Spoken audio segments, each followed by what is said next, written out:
నాకు ఇష్టమైన కూర పులస. దాంతో భోజనాలు పెట్టాలంటే మొత్తం ఆస్తులన్నీ అమ్ముకోవాలి మీరు. హాయ్ ఫ్రెండ్స్, అందరూ బాగున్నారా ఫ్రెండ్స్? యానంలో రీసెంట్ గా పెద్ద పులస చేప అయితే అమ్మడం జరిగింది. ఒక్కసారి ఈ వీడియో మీరే చూసండి. యానంలో 2 కేజీల పులసకి 26,000 రూపాయల ధర పలుకుతోంది. వేలంలో ఈ పులసని ఆత్రేయపురం పేరవరం వాసి సతీష్ దక్కించుకున్నారు. వారం రోజుల్లో రికార్డ్ ధరకు అమ్ముడుపోయాయి 2 పులసలు. మొన్న 18,000 అయితే నిన్న 22,000, ఇప్పుడు 26,000 పలికింది పులస.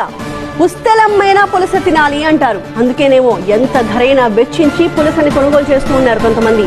చూసారా ఫ్రెండ్స్, ఎక్కడ చూసినా మన పులస కోసమే మాట్లాడుకుంటున్నారు. ఇంత పెద్ద పులస పడినందుకు నాకు చాలా సంతోషంగా ఉంది. కాకపోతే చాలా మంది అడుగుతున్నారు, బ్రో నీ అకౌంట్ లో ఎందుకు పులస వీడియో అప్లోడ్ చేయలేదని. ఫ్రెండ్స్, మీ అందరికి తెలియని విషయం ఒకటి ఉంది. అదేంటంటే పులస పడిన 2 days ముందు అయితే మన ఫోన్ సముద్రంలో అడిపోవడం జరిగింది. సో ఆ టైంలో పులస పడింది మనకి, అందుకే అంత మంచి వీడియో అప్లోడ్ చేయలేకపోయాను. ఇప్పుడైతే ఫోన్ కొనడం జరిగింది. ఫ్రెండ్స్, ఇప్పటి నుండి హోప్ ఐలాండ్ కుర్రోడ్ వీడియోస్ వస్తూ ఉంటాయి. ఎప్పటిలాగే హోప్ ఐలాండ్ కుర్రోడ్కి సపోర్ట్ చేసినట్టుగానే ఇప్పుడు కూడా సపోర్ట్ చేస్తానని మనస్ఫూర్తిగా కోరుకుంటున్నాను. ఉంటా ఫ్రెండ్స్, మరో మంచి వీడియో కోసం మళ్ళీ కలుసుకుందాం. బాయ్.